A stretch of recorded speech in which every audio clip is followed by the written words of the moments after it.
Matondo, matondo, bampangi, matondo, matondo, bambuta ibaya ya. Mono vantadiseno kumbwamezi kotima yuma. Gudiame vuilu mulvula la wende, sediame vuilu mulvula la gindamba. Idina mono imwe, wende kindamba. Bambuta na bayaya, lo sako moyueno, mono vantadiseno ngai boso na bino. Kombo na ngai zikoti mayuma tembo ya mwanda. Mama na ngai so misolo bongo na ituka ya bwende, tata na ngai so misolo bongo na ituka ya kindamba, yango na ngai nazali bwende kindamba. Kedika kiberi bampangi Louise didiaka unuki aki kumulutangila la construction de Mbanza Lemba. Ntungulu a Mbanza Lemba mukikongo. Tuwe kotangela bino lelo la construction de Mbanza Lemba. Ya solo bongo bina mukanda oyo ekomami na nemwanda nsemi longia Congo. Mukanda oyo ekomama ya solo pena bamvula eleki kasi ezalaka malamu tangu katangu tozongaka toyaka kotangela bino yango. Omona mukanda oyo ekomami le 3 juillet 2006. Donc bamosusu bakanisaka soki ozotanga boye ke makambo oyo ekomami kaka lelo te. Makambo oyo ekomama kala solo pena na longia komune makanda na nde mwanda nsemi. Ya solo bandeko lelo pende ezalaki mokolo ke toyamba pena mbuta na biso Sakameso kasi mbuta Sakameso a décommandé mission alobi na biso mbala ya nsima po aza na misala misusu ya kosala oyo ezali solo bongo mpenza na lombango moye aleka na kinguzi na biso ezali te. Kelikaki beni mapangi wunu ngaka toketi tambula mbuta Sakameso yandiki beni wena mpe bantwadisi ya BDM kansi yandi wunu kalendi lutako semu jojo kana lutakaka ntangu vo mpwasika ibaka mene semu jojo wunu tata mene mutanga kande dito dia construction de Mbanzalemba ntangu yanti mukapu kya ntete twatanga na chapitre ya liboso ya solo mo bena totangaki oyo wapi balobaki na biso déjà tofungola esika yango wana beta mokokoso te ezalaki les maîtres les génies Congo en activité. Mettre les génies Congo en activité. Kasi ya solo bongo pena lelo tokotanga les sources de capitaux nécessaires. Donc tokotanga les sources de capitaux nécessaires. Mbaeleki ya solo otanga paragraphe ya suka. Donc to suka ki wabi est-il à un égrégore très puissant? Donc là on parle du Congo, le Congo c'est le peuple mûr, expérimenté. Est-il un égrégore très puissant? Mwela Congo, adombré par l'esprit de tout-puissant Seigneur Congo qui est Tatanzambi en Congo. Kasi yamana solo mo na lelo tokotanga kapu na biso mbali kapu kya nzole tunatanga dinanda solo mo les sources de capitaux nécessaires. Na ki Congo na kanisi sources ezali to capitaux ezali ki sina nécessaire d'un funu. Donc voilà, toki kolobake nto sina to ya sina kibeni ya mfumu na yangwana wana na balolinga moko ndengwana na kanisi te na sali recherche to parce que biso be ki Congo tozoye kola yangwana na lati maneti mpamba te na son kokoso te na maye tokotanga. Donc les sources des capitaux nécessaires kapu kenzole à ma qualité de langue à Congo égale les grands maîtres de la sagesse Congo. J'ai dit l'objectif pour nos peuples Congo est de moderniser notre Congo central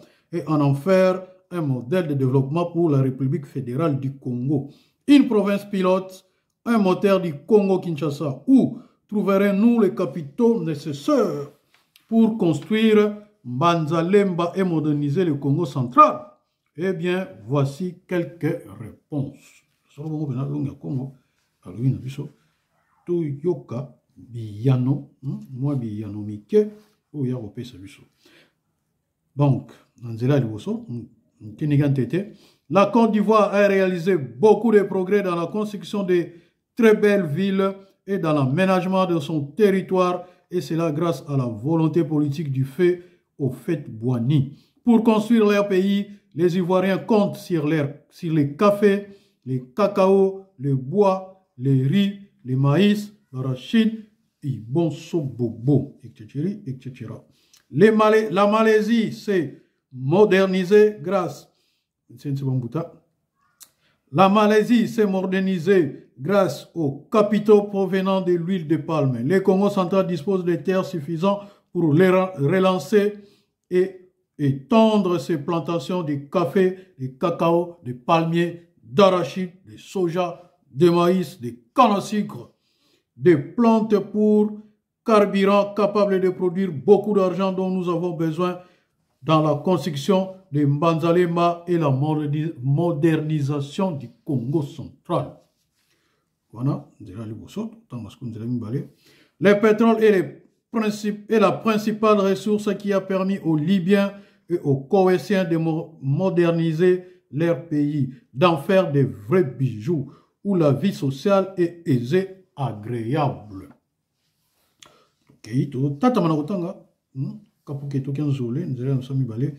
Le Congo central a beaucoup de pétrole à Mwanda et à Mayombe.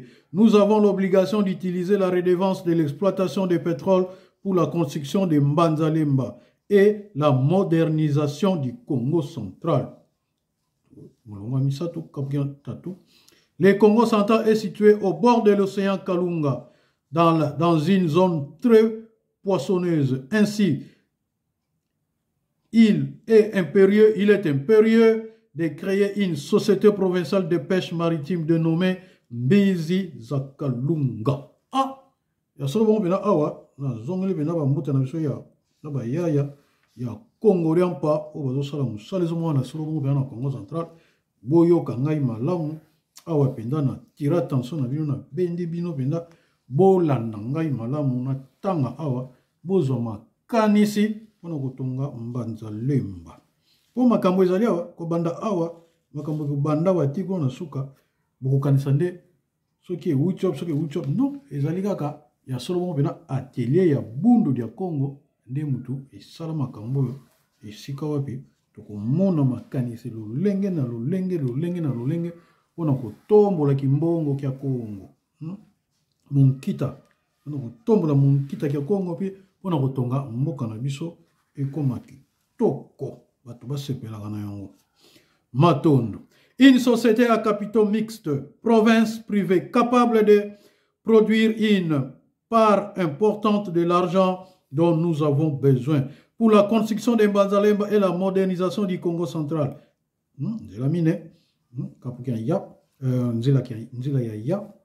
Le Congo central est un grand producteur d'énergie électrique qui est actuellement exporté et consommé au Congo, en Zambie, au Zimbabwe, en Afrique du Sud, Bobo. La part des redevances est due à la province dans les ventes de notre énergie est une autre ressource des revenus pour la construction de Mbanzalemba et la modernisation du Congo central.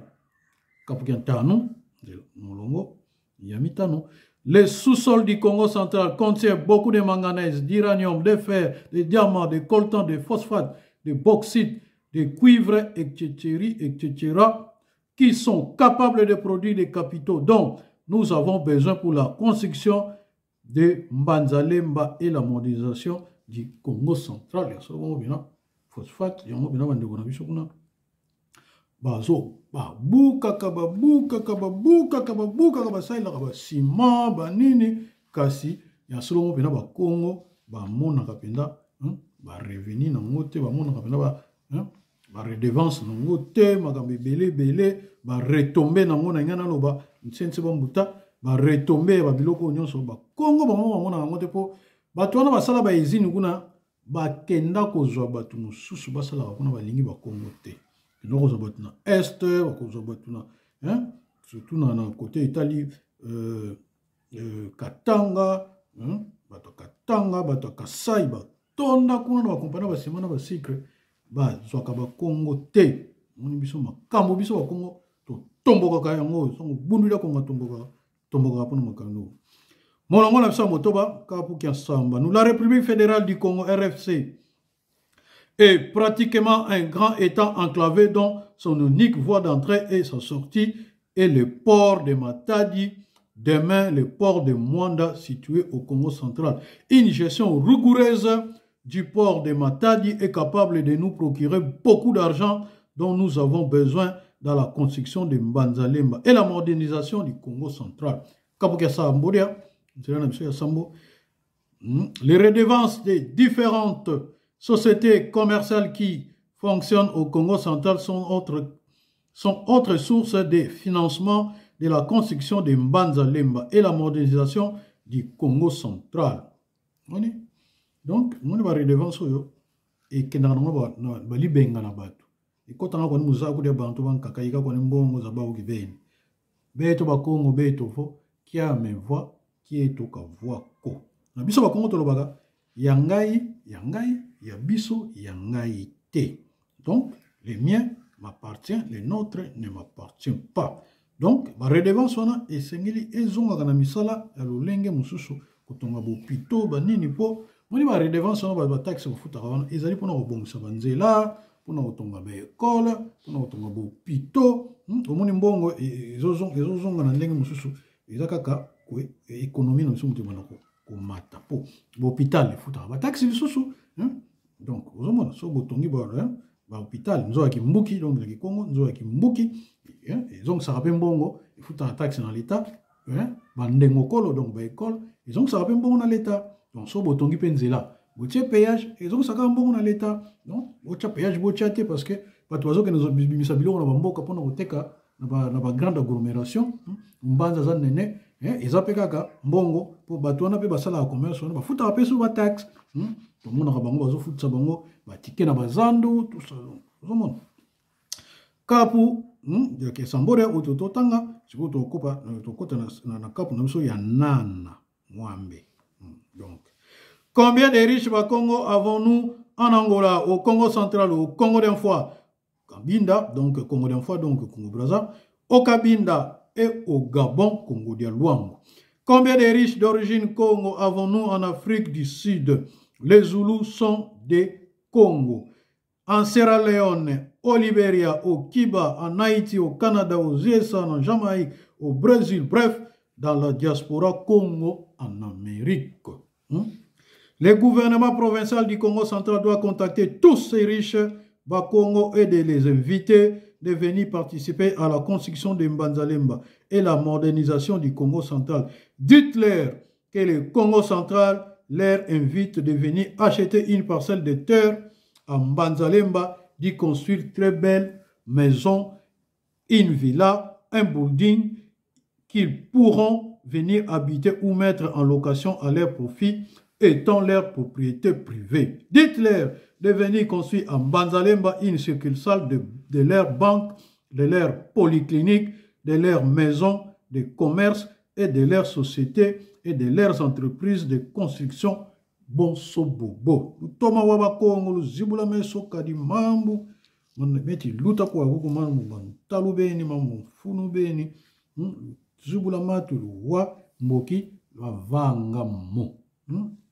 Donc makambo oyo tozotanga awa tosenga na bakongo elobi kaka awa bazobela bakongo spécifiquement bakongo mais spécifiquement ezaka bakongo te ezaka ndakisa oyo tobengi na kongo kifuani esengeli na baluba donc na bakasaye na bakatange bakasayi nyonso mibale batetela baluba bakatange bato ya Kivu Maniema Uturi na Kisangani donc au Congo kuna ya oriental kuna donc na bambuta na biso oya mbandaka ba mongo ba ana mongo mbuta na biso ba ngala donc ba ngondi esenge na bino bozo pe makambo oyo botsa yango na lolenge na bino po botonga makambo biso toloba awa azolobela ba Congo central po biso tozolobela ngo kasi bino pe bozango bochango kuna na bambanza na bino po mbanza lexika ville na bambanza na bino kapu na biso ya libois kapu kia voix en aménageant correctement tous ces sites touristiques du Congo central, nous aurons une autre source d'argent pour la construction de Mbanzalemba et la modernisation du Congo central. Kapukia Koumi, donc toute société fonctionnant au Congo central doit acheter une parcelle de terre en Mbanzalemba et y construire son building qui hébergera son siège social. Si nous avons ne fût-ce que 50 sociétés de ce genre, en un temps record, Mbanzalemba aura 50 buildings supplémentaires et magnifiquement construits. Nous invitons toutes les banques commerciales de Kinshasa de venir construire leur succursale à Mbanzalemba. De la même manière, toutes les ambassades de Kinshasa seront invitées à venir construire au quartier des ambassadeurs dénommé Belokia Zintumwa.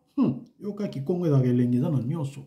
Belokia Zintumwa à Mbanzalemba et le building qui hébergera leur consulat au Congo central.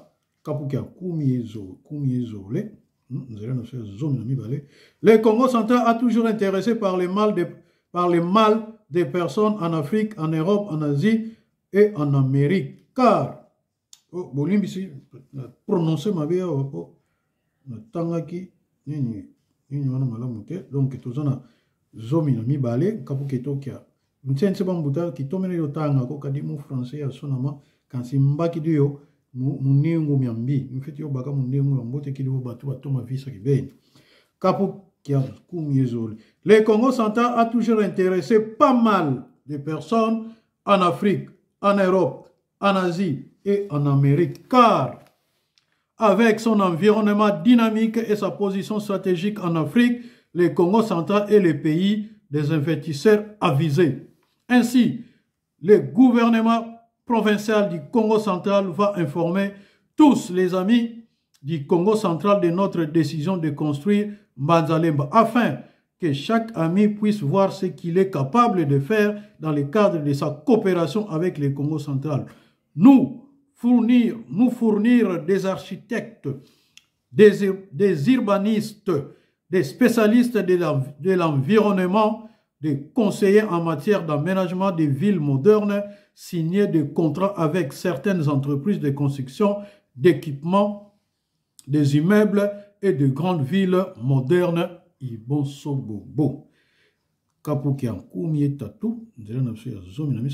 Une partie de l'argent du péage de la Nationale 1 servira à bétonner le large boulevard de Mbanzalemba. Mbanzalemba sera doté d'un aéroport ultramoderne de type international de capitaux mixtes, provinces et privés, dont la gestion sera confiée au secteur privé suivant deux modalités qui seront fixées. Cet aéroport sera situé à une distance adéquate de Mbanzalemba, dont il sera relié par autoroute et rail. Ya solo tokomi tosisi tuka chapitre na biso na ya mibale siko tozokota na chapitre na biso ya misato o balobi na biso kapuketo bwabuto mani si kapuketo kya zole bwabuto tata manamu kapuketo kya tatu tunatanga l'aménagement de Mbanzalemba. L'aménagement de Mbanzalemba. Ya solo bandeko bozomona makambo tozotanga awa ezakaka pona bakongo te kasi eza pona batu nyonso oyo bazwami na bamboka na bango esika bango bazali. Bozwa ndakisa oyo bosala ngo na mboka po omoni longi akongo sala koma mokanda na français akomango mpe na kikongo kasi pona posa nzala na kikongo batanga ngo nzala ya longa kango wa ndombe ya mvimba yani watula odiaka mu ki français. Donc longa kongo pona mposa ya kopesa mayele ope na bato mosusu batonga yango akoma mosusu na français kasi biso bata bundu ya Kongo toza na makanda mingi ya longa kongo akomango na kikongo bongo ayiko balola na français po epanzana bato nyonso bandombe ba mwindu nyonso mokili baza pe bwanya oyo. Donc yango moni tozoko tanga ngo na français parce que ba Kongo yo biso ba radical biso ba Kongo ba nationaliste omona bazo sepela te na miteme zo so bango ngambo pe na nationaliste Kongo kasi lokola musala o longe konga yela eza pona kachopa mobimba yango tozi ya français tozo otanga lobi omona totanga mikanda musu ezalaka na Kikongo boyi nanga te bo silikate ezali kaka se bongo na otanga ngana na Kikongo esuka pika na Kikongo mais kasi na kubanda ko meka ko bongo la muke na lingala matondo bampangi mpisulu ya mbote. Donc bo zala na boyebi pe na mayele pona ko sosola ya solo bongo pena makambo ngana zali koloba pe kotanga. L'aménagement de Mbanzalemba. Voici les grandes idées maîtresses de l'aménagement de Mbanzalemba, la nouvelle métropole du Congo central. 1. Donc, le gouvernement provincial a mis sur pied un groupe d'ingénieurs chargés de diriger la construction de Mbanzalemba. Ce groupe d'ingénieurs est composé des géomètres, des architectes d'urbanisme, d'électriciens, d'agronomes, Ibonso Bobo. Ces groupes d'ingénieurs mettent sur pied une maquette de Mbanzalemba. On délimite les terrains à aménager. On débroussaille les tout. On aplanit les terrains. On trace les boulevards, des rues, des avenues, etc. On délimite les parcelles à vendre, quartier par quartier, commune par commune. On plante des passeparums, donc, pour éviter la boue.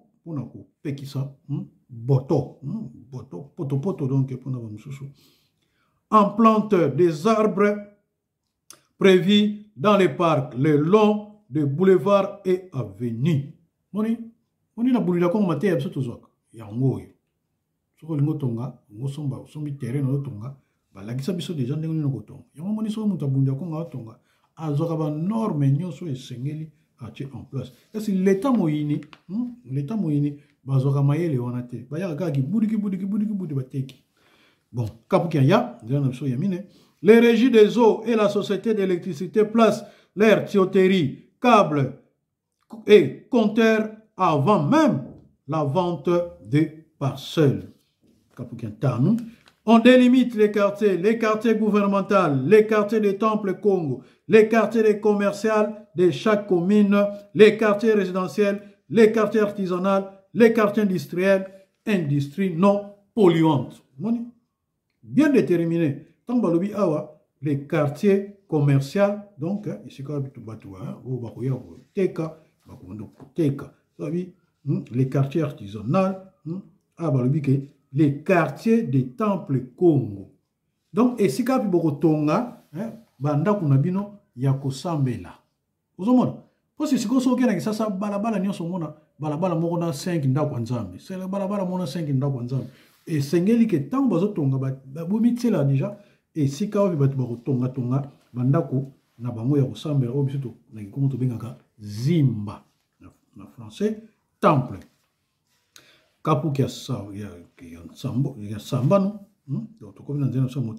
dans chaque quartier on prévoit des emplacements pour des parcs, des terrains de sport, des musées, des palais, de la culture, des écoles, des hôpitaux, des magasins, des parkings, des marchés, des fontaines, aux jets d'eau, des bibliothèques, des gymnases et des salles de théâtre. Ibonsobo. Bon, mon sobo si batabonya boy, batu oya théâtre, mon abata maboke, mais baki no kolelaga, et place wapi to kosai la maboke zate po, bako sai la bango yango.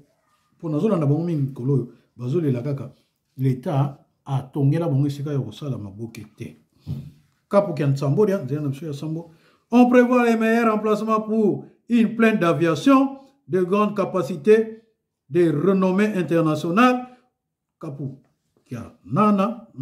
On prévoit les meilleurs emplacements pour les gendarmeries, la police, les services d'incendie, des régies, des eaux, la société d'électricité, les boîtes à ordures, les cimetières, ils vont se bon. Ah, na bendi mato ipo. Pour monter kanisa ke poto tonga quartier et sengeli to tia police. Au moins siko so ke na Congo na plein balabala, bazu conteneur moko, ba ti wana pona ba police. Tala moi ezanga climatiseur. Tala moi ezanga tana paka. Tala moi esike tonda ka bande kona ngai, ba police na moye ba kota na bureau za ba vanda ga libanda. Yango moni bango, ba mona mutale kana mo kiti na ye, ba bengi. Ba mutale kana mo nguba nazo teta. Po saka ka ba ke nguba na ba ke ko tune mikanda. Donc nyoso tona ezo atira transport bazana lupangu te. Faut bazana lupangu, ba vandi na bango na kati. Mais lokolo ba vanda na ba conteneur ba vanda ka libanda. Ba lingo mona mutale ka te. Lokolo ba futa mama la muté. Donc, vous avez un cambo surtout ceux qui va tosi yango. Ceux qui va pas longuer congolais tout le monde va ça va défiler kuna. Ceux qui va senga matière ya boy. Malamu. Mais ceux qui va ko pesa mbongo et puis va zoka ko occasion pour ba ke na Congo central qui a dit kibe na politicien congolais. To koti na libois kapura biso ya voix et to silisango siko to ke na biso. Donc to za na kapu na biso ya libois. Aucun camp militaire ne sera situé dans Banzalemba, ni dans toute autre ville du Congo central. Les camps militaires seront toujours placés loin en dehors des villes. Oui, Koumi, donc, côté de Mbanza Congo et Jérusalem sont des villes construites sur les hauts plateaux, sur les monts Sion et les monts Kaïla, donc mont Kaïla, Mbanza Congo. Les villes situées sur un haut plateau comme les monts Bangu présentent beaucoup d'avantages sur le plan de la fraîcheur, du climat et des antennes, de la télécommunication. Les plaines ont aussi leurs avantages à elles. Moni makambo bandakisa obazo pesa donc pona bato so bangi batongo moni po mu pepa kitoko makambo so kitoko bantene vraiment na moyen bokatanaka ba o ni katani ezate. On tiendra compte de tous ces paramètres dans le choix des sites où nous allons construire Mbanzalemba au centre géographique du Congo central. La proximité d'une grande rivière d'eau potable est un facteur très important dans le choix du site de la nouvelle métropole du Congo central, car l'eau et l'électricité devront couler abondamment dans toutes les maisons à Mbanzalemba. Yasolo bango pena bandeko kapu na biso ya misa tesuki wana mbaleko ya toko tangela bino kapu ya mine isika balbino biso le développement anarchique des villes. Nomona ndenge batonga tonga bamboka na zoba moko kosakana te. Yango na tokotanga longia Kongo mayele ni na tila biso awa pona kotonga botonga na bozoba te, donc na bulunga te botonga pena ndenge esengeli. Ya solo bandeko o bazoki biso na katikati ya solo bongo pena tuutai kotanga la construction de Mbanzalemba ekomoni solo bongo pena na longia Kongo makanda ne mona semi na 2006. Mumfu funda zole na kamasamba. Allez, ya solo bongo pena tiki bino sala kweni muyenge ya bakulu ya solo bongo tokutani mbala ezali koya tokotata mwana solo bongo pena kotanga mukanda na biso ya construction de Mbanzalemba ngai wa bino Zikoti Mayuma tembo ya mwanda sala muyenge ya bakulu beto yoyo.